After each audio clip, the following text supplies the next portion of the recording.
Positive, এবং ওনারা চেষ্টা করবেন যে শুধুমাত্র প্রাইভেট সেক্টর সাইডে ওনারা আরো কত বেশি ওনারা আনার চেষ্টা করছেন।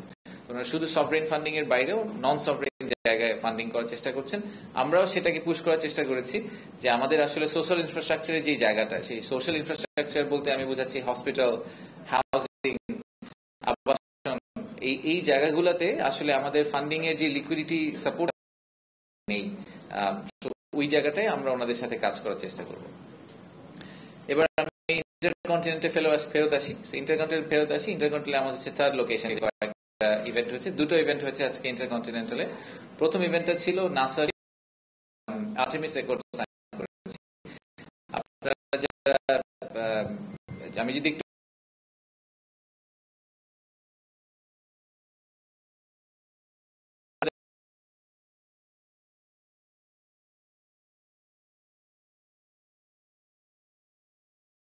এই আর্টেমিস অ্যাকর্ড বলে একটা কম্বাইন্ড এফোর্ট চালু করা শুরু হয়েছিল, যেখানে অনেকগুলো দেশ অলরেডি সিগনেটারি, যারা অ্যাডভান্স মার্কেটস। আমরা হচ্ছে 54তম দেশ হিসেবে আজকে জয়েন করলাম, বা 53টা দেশ একসাথে নাসার সাথে স্পেস এক্সপ্লোরেশন নিয়ে কাজ করছে।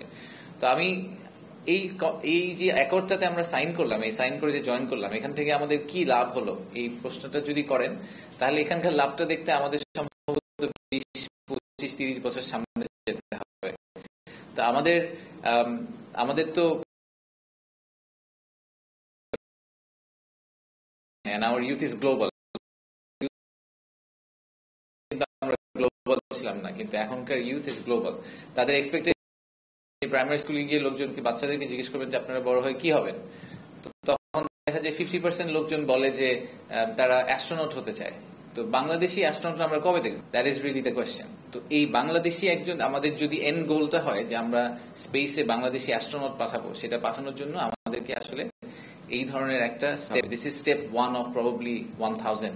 বাট এই প্রথম স্টেপটা দিয়ে আমরা যেটা করলাম, আমরা এগ্রি করলাম যে আমরা নাসার সাথে এবং বাকি 53টা দেশের সাথে একসাথে স্পেস এক্সপ্লোরেশনে কোলাবোরেট করব, আমরা একসাথে কাজ করব।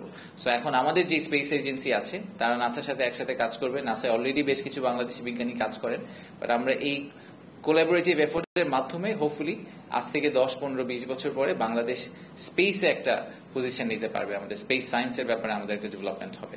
এটা will also generate employment, it will also generate a completely new avenue for our young generation to explore. আর এছাড়া আজকে শেষে এইমাত্র একটা প্রোগ্রাম শেষ হলো। ওয়ার্ল্ড ব্যাংক এবং আইএফসি তারা সিপিএসডি বলে একটা রিপোর্ট পাবলিশ করেছে আজকে। সেই রিপোর্টটা নিয়ে আমাদের একটা রিভিউ ছিল এবং সেটা আমাদেরকে ডিসক্রাইব করেছেন। এখানে 4টা সেক্টর নিয়ে ওনারা খুব ডিপ ডাইভ করেছেন। এই 4টা সেক্টর হচ্ছে হাউজিং, ডিজিটাল ফাইন্যান্স, পেইন্টস, আরেকটা হচ্ছে টেক্সটাইল এন্ড গার্মেন্টস। তো এই 4টা সেক্টর, ওনারা কেন এই 4টা সেক্টর সিলেক্ট করলেন? ওনারা 4টা সেক্টর সিলেক্ট করেছেন যে এই 4টা সেক্টরের পোটেনশিয়াল আছে, কিন্তু এই 4টা সেক্টরের পোটেনশিয়ালকে ফুললি রিয়েলাইজ করতে হলে সরকারকে ইন্টারভিন করতে হবে, আসলে ফুললি রিয়েলাইজেশন হবে না। তো ওই জন্য ওনার রিপোর্টটা চালু করেছেন। অনেক মানুষের সাথে কথা বলে একটা ফাইনাল রিপোর্ট দিয়েছেন যে সরকারের কি কি করা উচিত। তো আমরা সেই রেকমেন্ডেশন গুলো নিয়ে এবং প্রাইভেট সেক্টরকে নিয়ে আজকে বসেছিলাম যে আমরা সামনে আসলে আগামী 6-12-18 মাসে কিভাবে এই এক্সারসাইজ গুলা করে আমরা এই সেক্টর গুলাকে, এবং একটা খুব ইন্টারেস্টিং ব্যাপার, এটা আমার কাছে আজকে মনে হলো যে খুবই I felt very good about it. সেটা হচ্ছে ওয়ার্ল্ড ব্যাংকের এই রিপোর্টটাতে আপনার রিপোর্টটার কপিগুলো পাবেন, এটা পাবলিক ডোমেইনে দিয়ে দেওয়া হবে। এই রিপোর্টটাতে যখন কোন একটা সম্ভাবনার কথা বলা হয়েছে, তখন বলা হয়েছে যে যদি এই ডিসিশনগুলো নেওয়া হয় বা এই ইন্টারভেনশনগুলো করা হয়, তাহলে এই ইন্ডাস্ট্রিতে এত হাজার নতুন এমপ্লয়মেন্ট জেনারেশন হতে পারে। So it goes back to job creation, everything in Bangladesh goes. আমাদের সরকারের যা অ্যাক্টিভিটি সামনে থাকবে needs to go back to job creation. World bank আমাদেরকে এখন যে রিপোর্টগুলো দিচ্ছে, এবং আমাদের ওয়ার্ল্ড ব্যাংকের যে কান্ট্রি ডিরেক্টর এখানে প্যানেলে কথা বলার সময় বলছিলেন যে ওনারাও আসলে ওনাদের যেই মানে ইয়ার্ডস্টিক, যেটা ওনাদের বেঞ্চমার্ক, ওটাকে ওনারা আসলে ওই ইনভেস্টমেন্ট ডলার ভ্যালু থেকে সরিয়ে জব ক্রিয়েশনের দিকে নিয়ে আসার চেষ্টা করছেন। সো আমরা যদি সবাই একসাথে জব ক্রিয়েশনের উপর ফোকাস করে, either it's job or entrepreneur, but আমাদের এই কর্মসংস্থানের ব্যাপারটাকে ফোকাস করে কাজ করি, তাহলে এই স্ট্র্যাটেজিক ডিসিশনগুলো নেওয়া ইজি হবে। সরকার থেকে তো আমরা চেষ্টা করবই, কিন্তু আমরা আমাদেরকে আসলে বলেছি যে আপনারা বাইরে থেকে সরকারকে কনস্ট্যান্টলি পুশ করবেন, সরকারকে কোয়েশ্চেন করবেন যে সরকার কেন আরো বেশি করছে না, সরকার আরো বেশি করা উচিত, সরকার আরো বেশি সাপোর্ট দেওয়া উচিত।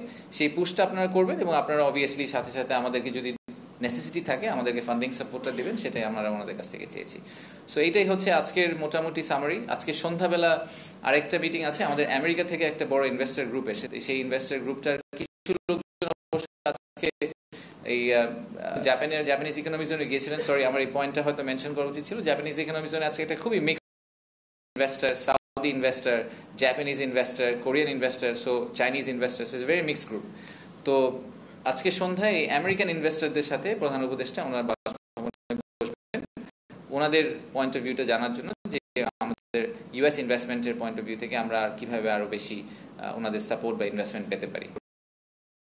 আমাদের পিক আপনারা দেখবেন যে অনেক মিটিং হচ্ছে, সবগুলো হয়তো আমরা কালকে কাভারও করতে পারবো না আমাদের সংবাদ সম্মেলনে, কারণ সারা দিনব্যাপী প্রোগ্রাম এবং হয়তো 20-30-40টা মিটিং ইভেন্ট একই সাথে চলতে থাকবে।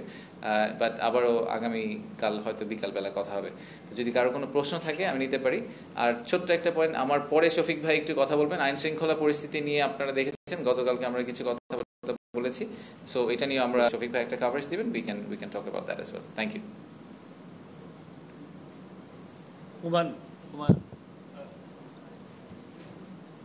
একটু মাইক নিয়ে বলেন, কারণ পরে লোকজন শুনতে পারে না। Thank you.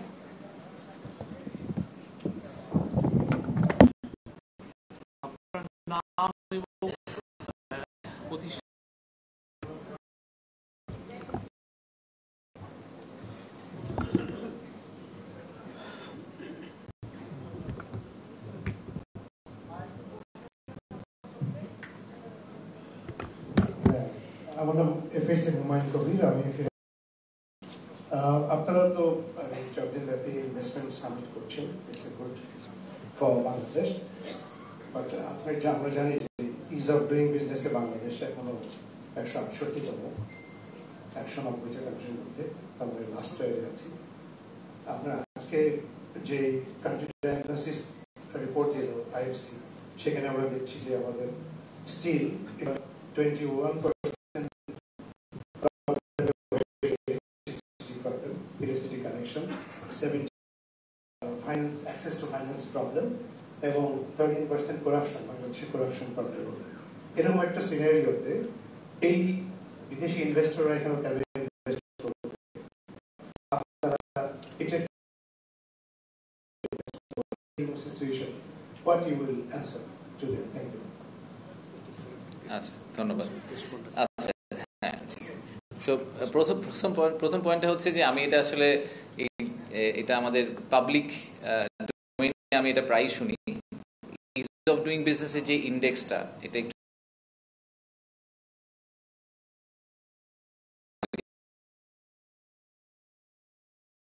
করা হয়েছিল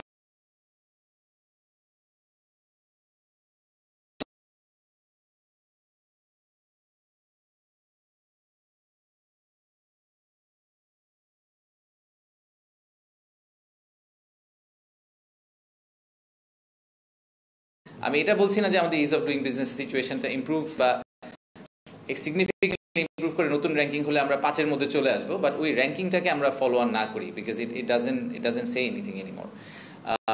ইনফ্যাক্ট ওয়ার্ল্ড ব্যাংক খুব রিসেন্টলি আবার আরেকটা ডিফারেন্ট র্যাঙ্কিং এর মতো একটা চালু, বরঞ্চ ওটা ফলো করবেন, তাহলে আমার ধারণা যে আমরা একটা ক্লিয়ার পিকচার পাবো, মোর রিসেন্ট পিকচার পাবো। সিপিএসডি রিপোর্টে যে এনার্জির পয়েন্টটা বলা হয়েছে, ইলেকট্রিসিটি, আমিও পার্সোনালি মনে করি যে আমাদের যে মেজর 5টা ইস্যু যদি আমি পিন পয়েন্ট করছি, তার ফ্যাসিলিটিস, এটা একটা আমাদের ম্যানুফ্যাকচারারদের জন্য বড় ইস্যু। তো এই ব্যাপারে আমিও এনার্জি মিনিস্ট্রিকে আহ্বান জানিয়েছি, ওনারা মনে হয় খুব দ্রুতই এই জিনিসটা পাবলিশ করবেন। আমরা বলেছি যে আমাদের আসলে একটা ন্যাশনাল এনার্জি স্ট্র্যাটেজি থাকা দরকার। আমাদের যে কি প্ল্যান, আমরা আসলে আগামী 3 থেকে 5 বছর আমাদের যে গ্যাসের ঘাটতি আছে, সেটাকে আমরা কিভাবে সেই ঘাটতিটা থেকে সরে আসবো, সেই ঘাটতিটা কিভাবে আমরা ব্যাকফিল করব, সেই ব্যাপারে আমাদের সরকারের কি প্ল্যান, এই প্ল্যানটাকে খুব ক্লিয়ার কাট রোডম্যাপ হিসেবে আসলে আমাদের পাবলিশ করা উচিত সরকার হিসেবে। তো আমি আশা করছি যে আমাদের এনার্জি মিনিস্ট্রি আসলে খুব দ্রুত এটা কোনো একটা সময় পাবলিশ করবেন, এবং তাহলে আমাদের ইনভেস্টরদের জন্য আসলে তাদের ইনভেস্টমেন্ট প্ল্যানগুলো করা ইজি হবে। অ্যান্ড আসলে it's not a 5-year plan, আমাদের 5, 10, 15 বছরের লং টার্ম প্ল্যানটাই আসলে সবাইকে পাবলিশ করা উচিত। আর লাস্ট পয়েন্ট হিসেবে আপনি বললেন আমি ইনভেস্টরদেরকে কি বলবো, দেখেন আমি আমি এর আগে দেশের বাইরে ছিলাম, আমি আরো অনেকগুলো মার্কেট কভার করতাম। আমি পৃথিবীতে এরকম কোনো মার্কেট পাই নাই, maybe Singapore close to that, but পৃথিবীতে এরকম কোনো মার্কেট আমি কখনো পাই নাই যে মার্কেটে কোনো সমস্যা নেই। আপনি যারা ভিয়েতনামে ব্যবসা করে, আমার ভিয়েতনামে অনেক ক্লায়েন্ট ছিল, যারা ইন্ডিয়াতে বিজনেস করে অনেক ক্লায়েন্ট ছিল ওখানেও, তাদেরকে জিজ্ঞেস করলে তারাও আপনাকে ওই দেশের কি কি সমস্যা এবং ওই দেশে কেন ব্যবসা করা উচিত না এরকম 10টা পয়েন্ট বলতে পারবে। So every country comes as a package. প্রত্যেকটা দেশেরই কিছু সমস্যা আছে, কিছু পজিটিভস আছে। যাদের স্ট্রেংথ যেগুলো আছে সেগুলোকে তারা সবসময় হাইলাইট করার চেষ্টা করে। আমরা তার সাথে এবার যেটা হাইলাইট করার চেষ্টা করছি, যে সমস্যাগুলো আমাদের আছে সেইগুলোর সমাধান করার জন্য আমরা সরকার থেকে কি করার চেষ্টা করছি। সো যে 10টা সমস্যার কথা সবাই বলছে, সেই 10টা সমস্যা যদি আজকে সেই 10টা সমস্যাকে আপনি বললেন 21% থেকে তো 0% হয়ে যাবে না ইলেকট্রিসিটি, 21% থেকে এটাকে 10-এ নামিয়ে আসার জন্য, 10%-এ নামিয়ে আসার জন্য সরকার কি করছে, আগামী 1-2 বছর সরকার কি করবে। তো সেই মেসেজটাই আমরা আমাদেরকে দিতে চাই, যে আমরা সরকার এবং প্রাইভেট সেক্টর এবং ফুল ইকোসিস্টেম একসাথে কাজ করছি to improve overall situation. Of course we acknowledge যে আমাদের কিছু শর্টকামিং আছে, বা সেই শর্টকামিংটাকে ইমপ্রুভ করার জন্য আমরা এখন একসাথে কাজ করছি। সেই মেসেজটাই আমরা আমাদেরকে দিতে চাই। ধন্যবাদ। Thank you. আজিজ আমি কাজী আজিজুল ইসলাম আশিক, আপনাকে বললাম যে আপনি যে সময় আসলে আপনি সরকারের টিম বিরা মানে কাজ করছেন, কিন্তু এই সময় আপনাদের জন্য সবচেয়ে বড় ডিসঅ্যাপয়েন্টমেন্ট হচ্ছে ইউএস ট্যারিফ। বাংলাদেশের ব্র্যান্ডিং সেলস ছিল, মানে ব্র্যান্ডিং অ্যাট্রাকশন পয়েন্ট ছিল আগে 0, মানে জিএসপি ইউরোপ এবং এলডিসি হিসেবে সুবিধা প্রাপ্ত। কিন্তু এখন সেই বিষয়টা উল্টে গেছে, মানে পৃথিবীতে আগে তো 0 ট্যারিফ বা মিনিমাম ট্যারিফ ছিল, এখন হচ্ছে এখন আপনারা ইনভেস্টররা কি বলেছে এই বিষয় নিয়ে, আপনারা ইনভেস্টরকে কি বলেছেন যে এই নতুন পরিস্থিতিতে কিভাবে, কি স্ট্র্যাটেজিতে আপনাদের তাদেরকে কি বেনিফিট দিবেন, ইনভেস্টররা কি বলেছে, আপনারা কি বলেছেন? জি, সো দেখেন, ট্যারিফের এগেন আমি প্রথমে এটা থেকে শুরু করি যে ট্যারিফের সমস্যাটা শুধু বাংলাদেশের না, আর বাংলাদেশের কম্পিটিটিভ অ্যাডভান্টেজ শুধু ট্যারিফ ছিল না, অনেক কিছুই ছিল। কস্ট অ্যাডভান্টেজে আমাদের অনেকগুলা ফ্যাক্টরি, আমরা আসলে ফ্যাক্টরি অফ প্রোডাকশনের ক্ষেত্রে অনেকগুলাতেই আমাদের কস্ট অ্যাডভান্টেজ আছে। সো ট্যারিফটাও একটা অ্যাডভান্টেজ ছিল, আমি এটা আপনার সাথে এগ্রি করি। বাট সেই ট্যারিফের যেই নতুন সিচুয়েশনটা তৈরি হয়েছে, সেখানে শুধু বাংলাদেশ সাফার করছে না, একসাথে অনেকগুলো দেশ সাফার করছে। তো এই ব্যাপারে তো আমরা খুব পাবলিকলি আসলে প্রধান উপদেষ্টার চিঠিটা পাবলিশ করে দিয়েছি। আমরা কিভাবে আগানোর চেষ্টা করছি এটা পাবলিকলি আমরা আসলে শেয়ার করেছি। এবং ইনফ্যাক্ট আজকে আমাদের যে ইনভেস্টর গ্রুপ ছিলেন, তারা আমাদের কোরিয়ান ইনভেস্টর গ্রুপ আসলে ক্যাটেগরিক্যালি এটা অ্যাপ্রেইজও করেছেন। ওনারা বলেছেন যে দে ওয়ার কোয়াইট ইমপ্রেসড যে বাংলাদেশ যে ট্র্যাকটা নিয়েছে এটা একটু খুব কম্প্রিহেন্সিভ তাদের কাছে লেগেছে। তাদের কাছে মনে হয়েছে যে কম্বোডিয়া ভিয়েতনাম যে রেসপন্সটা করেছিল ওটা একটু হেস্টি ছিল, এবং খুব দ্রুত রেসপন্স করার কারণে ওদের চিঠিটা কিন্তু কন্টেন্ট হচ্ছে খালি ওনারা কিছু ট্যারিফে ড্রপ করবেন, এছাড়া কিন্তু ওরকম কন্টেন্ট নাই। বাট আপনি যদি কম্বোডিয়ার চিঠিটার সাথে বাংলাদেশের চিঠিটা মার্ক টু মার্ক চিন্তা করেন, তাহলে আপনি দেখবেন যে আমরা কিন্তু একটা মাল্টিপ্রোন অ্যাপ্রোচে গিয়েছি, যেখানে আমরা বলছি আমরা কিছু ট্রেড ব্যারিয়ার কমানোর চেষ্টা করব, আমরা কিছু ট্রেড ডেফিসিট কমানোর চেষ্টা করব, একই সাথে আমরা ট্যারিফে কিছু সাপোর্ট দেওয়ার চেষ্টা করব। তো আমাদের সাথে ইউএস এম্বাসির খুব ক্লোজ যোগাযোগ আছে। আমি বলবো যে আমরা চেষ্টা করে যাচ্ছি, এবং আমাদের ইনভেস্টাররা এখন যখন আসবেন তার কাছে আমার মেসেজটা exactly that, it's a very fluid situation as you know. প্রতিদিনই নতুন একটা কোনো আপডেট হচ্ছে। গতকালকে একবার আপনার S&P 20 পয়েন্ট নেমে আবার 20 পয়েন্ট উঠে গেছে একটা টুইটের কারণে। সো এরকম অনেক কিছুই হচ্ছে। সো ওনারাও জানেন যে ঠিক যেভাবে বাকি সব দেশ এটাকে হ্যান্ডেল করার চেষ্টা করছে, আমরাও হ্যান্ডেল করার চেষ্টা করছি। আমরা ঠিকভাবে করার চেষ্টা করছি কিনা এটা আমাদেরকে ডেমনস্ট্রেট করতে হবে। সেটা এখন পর্যন্ত আমাদের আজকে ইনভেস্টরদের সাথে কথা বলে মনে হয়েছে যে ওনারা মনে করছেন যে আমরা রাইট ট্র্যাকে আছি। আমি দৈনিক বাংলাদেশ পত্রিকার রিপোর্টার। আমার একটা প্রশ্ন, আপনি এখানে বলেছেন যে এনডিবি $300 মিলিয়ন ইনভেস্টমেন্ট করেছে এবং তারা প্রাইভেট সেক্টরে ইনভেস্ট করতে চাচ্ছে। তো আমাদের যারা উন্নয়ন সহযোগী আছেন তারা অধিকাংশই সুদের হার বাড়িয়েছেন। আপনাদের সাথে তাদের কমিটমেন্ট কিভাবে হয়েছে, যে মানে সুদের হার কেমন, তারা কি সফলন দিবে না যে তারা সচরাচর যে কম্পিটিটিভ ইয়েতে আছে বেশি সুদের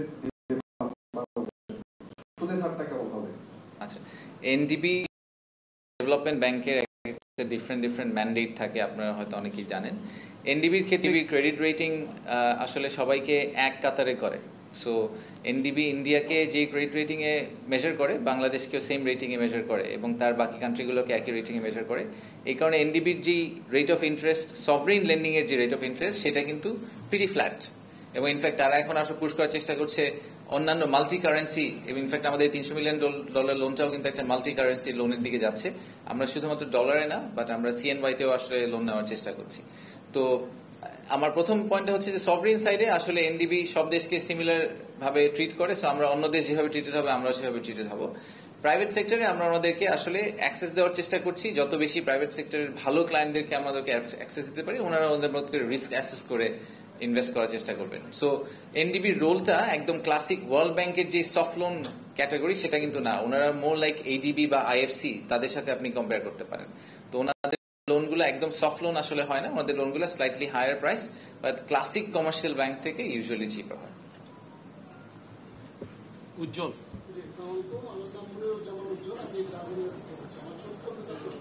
একটু মাইকে নিয়ে বললে ভালো হয়।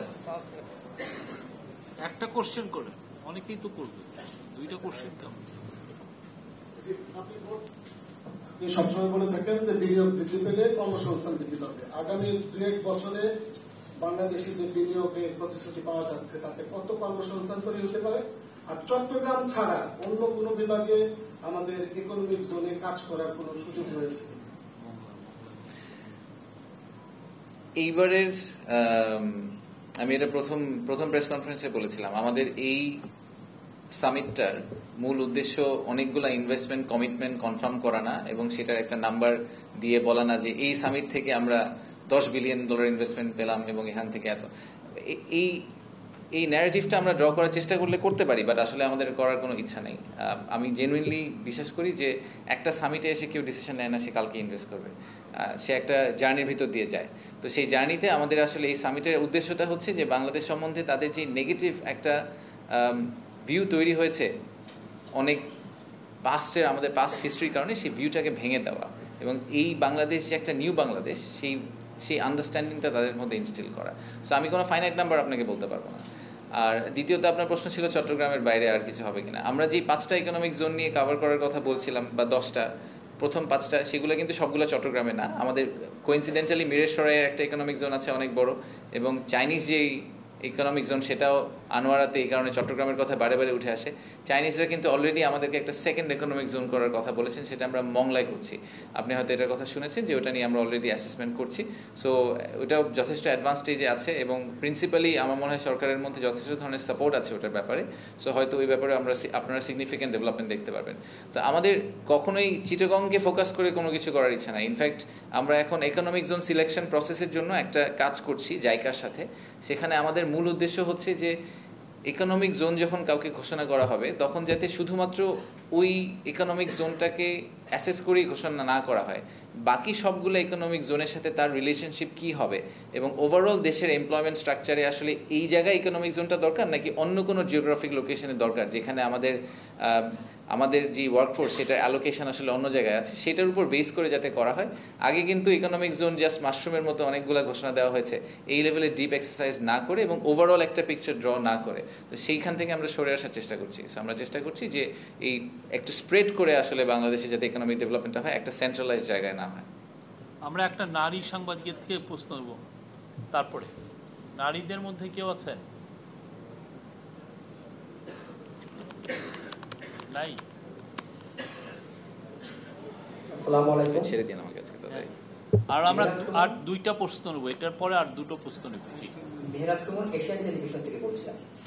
আমার কোশ্চেন হচ্ছে, ভাই একটা কোশ্চেন সিমিলারিটি করে ফেলছে। আমি যেটা বলতে চাই যে আমাদের বিনিয়োগ আর হচ্ছে আপনার যে গ্যাস, যেহেতু দক্ষিণবঙ্গের চাইনিজ একটা ডেভেলপমেন্ট আছে কিন্তু ওইখানে গ্যাস নাই এবং যাতায়াতের কিছু সমস্যা আছে, তা সেক্ষেত্রে আপনাদের সমন্বয়ের কোনো অভাব আছে কিনা যে ওইখানে বিনিয়োগ করতে চেয়েও তারা ওইখান থেকে ফিরে আসে, বিশেষ করে দক্ষিণাঞ্চল থেকে?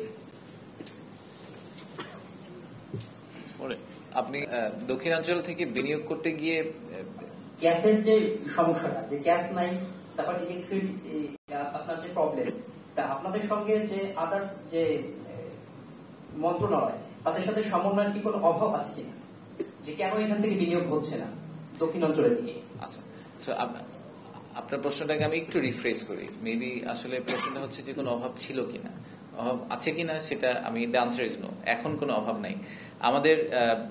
আরেকটা ইন্টারেস্টিং ফ্যাক্ট হচ্ছে যে ইকোনমিক জোনগুলো যখন সিলেক্ট করা হয় অরিজিনালি, আমি আগের কথা বলছি যে ইকোনমিক জোন যখন সিলেকশন প্রসেস আগে যেটা ছিল সেখানে ইকোনমিক জোন সিলেক্ট করতো আসলে ইকোনমিক জোন অথরিটি নিজেই, কিন্তু সিলেক্ট করার আগে যেটা করা উচিত ছিল আমি মনে করি সেটা হচ্ছে যে ইকোনমিক জোনের প্রত্যেকটা মন্ত্রণালয়ে গিয়ে জিজ্ঞেস করা উচিত ছিল যে আমি যদি এখানে ইকোনমিক জোন ঘোষণা করি তাহলে আপনি গ্যাস দিতে পারবেন কিনা, আপনি পানি দিতে পারবেন কিনা, আপনি কমিট করেন যে আপনি আমাকে 3 বছরের মধ্যে পানি দিতে পারবেন, তাহলেই খালি আমি এই জায়গায় ইকোনমিক জোন ঘোষণা করবো।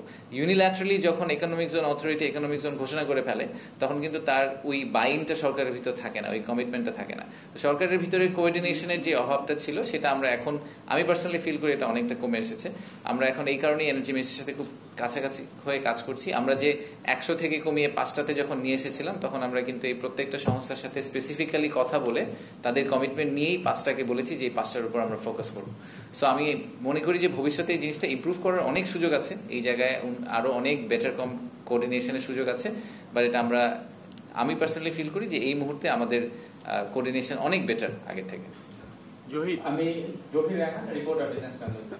গতকালকে এবং আজকে বিদেশি বিনিয়োগকারীরা অর্থনৈতিক অঞ্চলে এক্সপোর্ট প্রসেসিং জোন ভিজিট করেছে, এদের কাছে কি জানতে চেয়েছে একটু ক্লিয়ার করে দিন। তারা তো ঘুরে দেখেছে গতকালকে 2টা মানে অর্থনৈতিক অঞ্চল সহ এক্সপোর্ট প্রসেসিং, আজকে এবার জাপান ইকোনমিক জোনে গেল। এই প্রসেসটা আসলে তারা আপনাদের কাছে কি জানতে চেয়েছিল এখানে? আমি বলবো প্রাইমারিলি দুইটা ক্যাটাগরিতে ইনভেস্টর হচ্ছেন এখন। প্রথমটা হচ্ছে যে আসলে বাংলাদেশে যদি তারা ব্যবসা করতে চান সুবিধা দিতে পারেন। শুধু সুবিধা বলতে আমি ফিসকাল নন ফিসকাল সুবিধার কথা বলছি না, বাট আমি বলছি যে বাংলাদেশে যদি ওনারা ল্যান্ড করতে চান ইউজুয়ালি যেটা হয় যে অনেক রেড টেপ পার হতে হয়, তো এইগুলো পার হওয়ার ব্যাপারে সরকার ওনাদেরকে কিভাবে সাহায্য করতে পারে। আর দ্বিতীয় প্রশ্ন ওনারা যেটা করছেন সেটার জন্য আমরা ওনাদেরকে উইন্ডো দিচ্ছি, সেটা হচ্ছে এক্সিস্টিং যারা ব্যবসায়ী আছেন তারা কি কি ধরনের চ্যালেঞ্জ এই মুহূর্তে ফেস করছেন এবং সেইটা মিটিগেট করার জন্য আসলে ওনাদের কি কি ধরনের স্ট্র্যাটেজি হাতে নেওয়া উচিত। তো সেটার ব্যাপারে ওনারা আসলে শুধু আমাদের সাথে ডিসকাস করছেন না, অন্যদের সাথে ডিসকাস করছেন। আপনারা জানেন যে কালকে আমরা আগামীকাল এবং পরশু আমাদের দোতলায় অনেকগুলা মিটিং রুম সেট আপ করা হচ্ছে। আমাদের বিভিন্ন সরকারের মন্ত্রণালয় এখানে থাকবেন, বাংলাদেশ ব্যাংক থেকে শুরু করে এনভায়রনমেন্ট মিনিস্ট্রি থেকে শুরু করে এনার্জি, ইনফ্যাক্ট পলিটিক্যাল পার্টিরাও থাকবেন, আমরা এটাও বলেছি। সো ইনভেস্টর যারা বাংলাদেশে ইনভেস্ট করতে চান তাদের যদি যা যা প্রশ্ন থাকে তাদের রেলেভেন্ট প্রশ্নটা তারা রেলেভেন্ট ইনস্টিটিউশনকে জিজ্ঞেস করবেন, এজেন্সিকে জিজ্ঞেস করবেন, সেটাই আমাদের এক্সপেকটেশন। এই কারণেই কিন্তু এইবারের সামিটটা ইজ এ নেটওয়ার্কিং সামিট। আমরা এটাকে একেবারেই ওই ক্লাসিক সেমিনার স্টাইলে সামিট করতে চাই না। আমরা চেয়েছিলাম যে ওনারা সবার সাথে কথা বলুক, সবার কাছ থেকে ইনফরমেশন গ্যাদার করুক এবং ওভার টাইম ওনাদের ডিউ ডিলিজেন্সটা যাতে হয়ে যায় বাংলাদেশের ব্যাপারে, যাতে এটাকে নিয়ে ওনারা ফেরত গিয়ে একটা ফুল 360 ডিগ্রি ভিউ নিয়ে ফেরত যেতে পারেন এবং হোপফুলি ওনারা যদি একটা ভালো ভিউ নিয়ে ফেরত যান তাহলে ওনারা আমাদের অ্যাম্বাসেডর হিসেবে কাজ করবেন। আচ্ছা, আমি মনির যুগান্তরের কাজ করছি, একেবারে সুনির্দিষ্ট একটা প্রশ্ন, এ পর্যন্ত ইন্ডিয়ান কোনো কোম্পানি আসছে কিনা? জি, ইন্ডিয়ান কোম্পানি এসেছে, নাম যদি বলেন। আজকেও গেছে, বেশ কয়েকটা ইন্ডিয়ান কোম্পানি এসেছে। না আসার কোনো কারণ নেই তো, মানে আপনার কেন মনে হচ্ছে ইন্ডিয়ান কোম্পানিরা বাংলাদেশে আসছে? একটা নারী সাংবাদিকের একটা, এই ইব্রাহিম আপনারটা নিব আগে, একজন নারী সাংবাদিক নিয়ে নিই। আরটিভিতে কাজ করি। শুরুতে আপনাকে ধন্যবাদ জানাতে গতকালকে আমরা একটি সংবাদ শুনেছি আপনি প্রতিমন্ত্রী মর্যাদা পেয়েছেন, ধন্যবাদ, আপনাকে কংগ্রেচুলেশন। আমার প্রশ্নটা হচ্ছে গত 3.5 বছর ধরে আপনি বলছিলেন যে চায়না একটা কোম্পানি ঘুরছে, লাইসেন্স কেন পাচ্ছে না? আসলে তারা কি ধরনের কোম্পানি যে লাইসেন্স পাচ্ছে না, কেন পাচ্ছে না? আসলে জটিলতাটা আসলে কোথায়? তারা কেন লাইসেন্স পাচ্ছে না এই প্রশ্নটার উত্তর আপনাকে আমি সপ্তাহখানেকের মধ্যে দিতে পারবো, কারণ এটা আমরা আজকে জানতে পারলাম যে ওনারা 3.5 বছর ধরে ঘুরেছেন লাইসেন্স পাওয়ার জন্য। আপনারা দেখেছেন যে আমরা কোরিয়ান ইপিজেডের একটা প্রবলেম রিজলভ করার চেষ্টা করেছি। আমাদের আজকের টেক হচ্ছে যে আমাদের, এবং যার কথা বলছি সেই ভদ্রমহিলা উনি আবার হংকং এ খুব ইনফ্লুয়েন্সিয়াল ক্যারেক্টার, মানে আমাদেরকে আসলে সবসময় এভাবেই কিন্তু ইনভেস্টমেন্ট মুভ করে বা বিজনেস কমিউনিটি মুভ করে। প্রত্যেকটা বিজনেস কমিউনিটির কিছু ইনফ্লুয়েন্সিয়াল ইন্ডিভিজুয়াল থাকে, ক্যারেক্টার থাকে, ঠিক যেভাবে বাংলাদেশেও আছে। বাংলাদেশেও আপনারা যদি একদম স্বনামধন্য ব্যবসায়ীদের নাম বলেন, আপনারা আমি শিওর যে সার্ভে করলে একই নাম বারবার উঠে আসবে, হ্যাঁ, তো 5-10টা নাম। ওনাদেরকে যদি আমরা ভালো এক্সপিরিয়েন্স দিতে পারি, আমি যদি হংকং বেসড একটা এরকম ইনফ্লুয়েন্সিয়াল ব্যবসায়ীকে একটা ভালো এক্সপিরিয়েন্স বাংলাদেশে দিতে পারি, উনি হংকং এ গিয়ে আরো 10টা ব্যবসাকে নিয়ে আসতে পারবেন। সো এই ভদ্রমহিলাকে আমার পার্সোনাল টেক হচ্ছে যে উনি she actually is one of those. So আমরা ঠিক কোরিয়ান ইপিজেডকে যেভাবে সলভ করার চেষ্টা করেছি, আমরা এরকম আরেকটা টিম বিল্ড করে ক্রস ফাংশনাল এবং ক্রস মিনিস্টেরিয়াল টিম করে আমরা খুব শর্টলি এই প্রবলেমটা রিজলভ করার চেষ্টা করবো। ওনার কি কি ইস্যু চ্যালেঞ্জ উনি ফেস করছেন সেগুলো রিজলভ করার চেষ্টা করবো। সো উনি যে কোম্পানিকে রিপ্রেজেন্ট করেন তারা ওয়ার্ল্ডের লার্জেস্ট হেডওয়্যার ম্যানুফ্যাকচারার, যে হার্ড হ্যাট যেটাকে আমরা বলি কনস্ট্রাকশন কোম্পানি, সেটা ওয়ার্ল্ডের লার্জেস্ট ম্যানুফ্যাকচারার তারা। সো ওনারা যদি একটা বাংলাদেশে 2-4টা ভালো ফ্যাক্টরি করেন তাহলে আসলে আমাদের again I go back to job creation, that would make a big difference. So আমাকে একটু সময় দেন, বাট আমি আশা করছি যে কোরিয়ান এপিসোডের মতো আমরা আরেকটা স্টোরি তৈরি করতে পারবো। ধন্যবাদ। আলী ইব্রাহিম প্লিজ।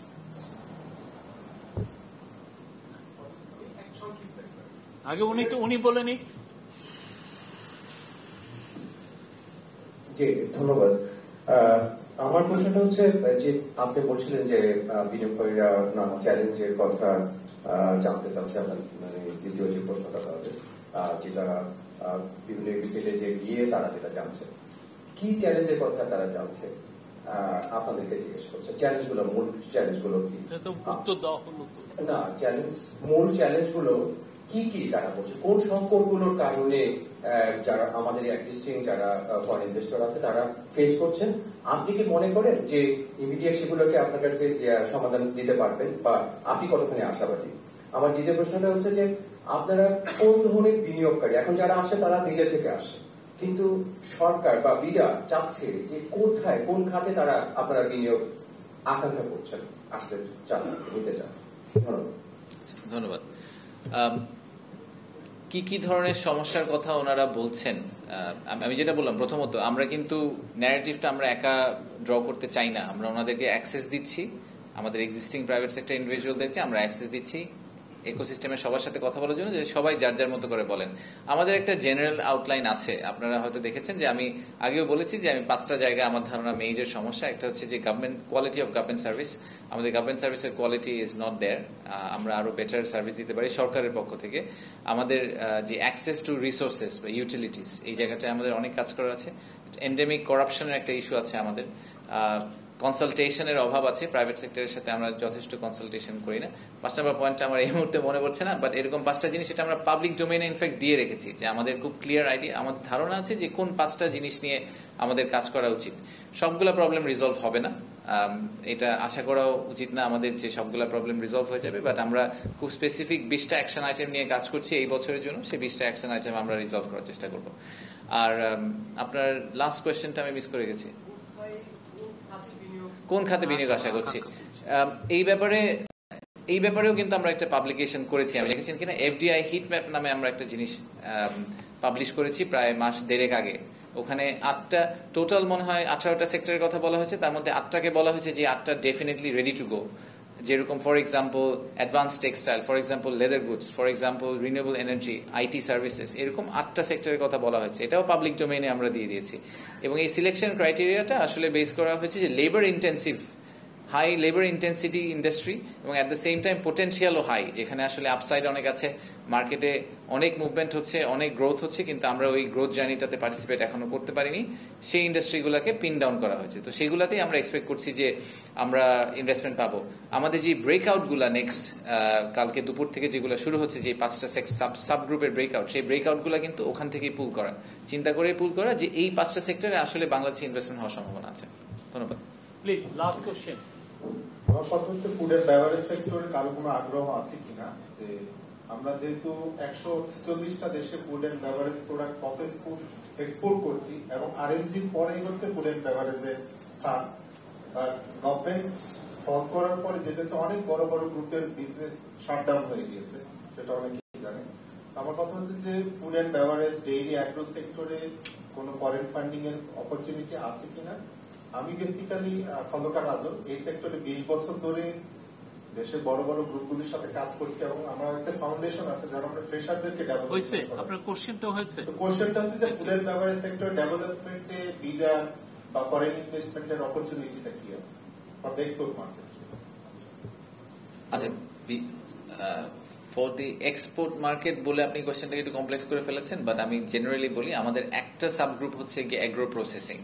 সো আমি এফএনবি তো অনেক বড় একটা সেক্টর, পুরো এফএনবি নিয়ে কথা বলতে হলে আধা ঘন্টা ধরে কথা বলতে হবে। স্পেসিফিক্যালি অ্যাগ্রো আমি পার্সোনালি যে আমরা সরকার থেকে মনে করছি, বিডা থেকে মনে করছি যে আমাদের ইনভেস্টমেন্টের প্রচন্ড সুযোগ আছে। বাংলাদেশের ডোমেস্টিক ডিমান্ডের কথা আমরা অনেক সময় বলি যে অ্যাগ্রো প্রসেসিং এ আসলে বাংলাদেশের নিজেদেরই একটা ডোমেস্টিক ডিমান্ড আছে, সেটা আপনি আমাদের কমোডিটির কথা বলেন, চিনি থেকে শুরু করে অনেক ক্ষেত্রেই এবার, এবং লাইফ স্টকের ক্ষেত্রেও আসলে একটা বড় সুযোগ আছে। এট দ্য সেম টাইম আমি মনে করি যে আমাদের আশেপাশে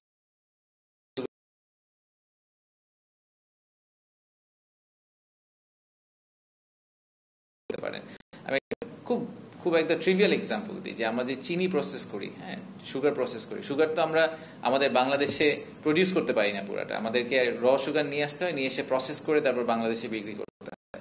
আমরা যদি অ্যাগ্রো প্রসেসিং এর এই সেট আপগুলোকে ঠিকভাবে দাঁড় করে দিতে পারি, তাহলে এই সুগার প্রসেসিং যেটা বাংলাদেশে হচ্ছে, সেই সুগার প্রসেসিংটা শুধু বাংলাদেশে বিক্রি না করে ওনারা যদি সেভেন সিস্টার্সে সেল করতে পারেন, ওনারা যদি নেপাল ভুটানে সেল করতে পারেন, that would be our way.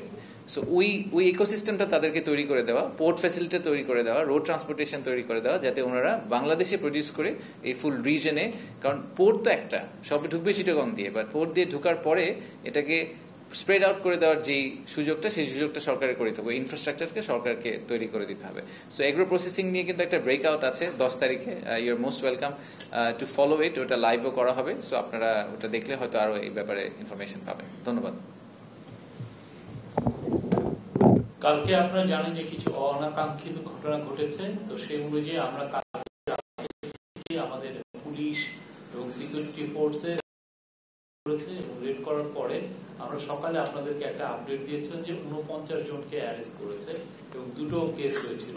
তো আমাদের একটু আগে 4টা পর্যন্ত আমাদের আপডেট হচ্ছে যে মোট 56 পিপল হ্যাভ বিন অ্যারেস্টেড এবং 4টা কেস হয়েছে। এবং আমাদের এই রেড, আমাদের এই যে যারা যারা এইগুলোতে ইনভলভ ছিল তাদেরকে অ্যারেস্ট করার প্রক্রিয়া চলমান। Thank you.